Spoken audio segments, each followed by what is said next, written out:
You are welcome to Posterity Academic Clinic, and today we'll be looking at distance and displacement. We'll be looking at the difference between the two and when is it applicable to say distance and when is it applicable to say displacement. So let's go straight to the business of the day. Distance. What is distance?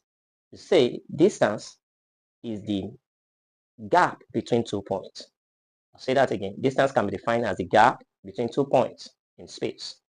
We can also say distance is how far one point is from another point, how far a point is from another point, or how far 2 points is from each other in space.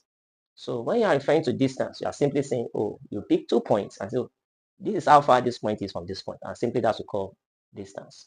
And we do say it's a scalar quantity. Scalar in the sense that it only has a scale, it only has a magnitude.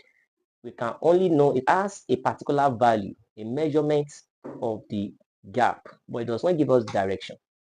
Distance doesn't show direction, it only shows magnitude, that is the value of the gap, the value of that measurement. And we have several applications of distance. When we talk about your length is an example of a distance. Your breadth, your width, the height, the depth, the radius, the diameter, all of these are various examples of distance. Even perimeters and circumference, they are still under distance. And we have some applications. For instance, in sports, you see in a race, if it's 100-meter race, you're only saying 100 meters is the magnitude. And we are saying the gap between the starting point and the finishing line is 100 meters. That's why it's simply a distance. Be it 200 meters or 400 meters, they are all various expressions of distance. And it could even be in maybe pole vault, whereby we are using height to express our distance.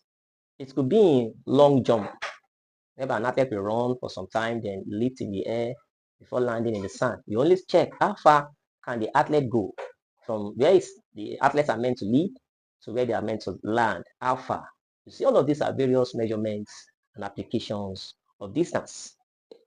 But when we are talking about displacement is a little bit more detailed than distance. Number one, displacement is the shortest distance traveled in a particular direction.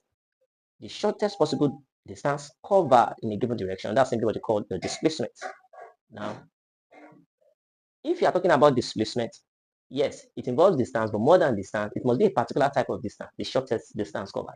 And secondly, it must have a direction. And that's what makes a displacement comprehensive. Now, let's say you are living in a particular place whereby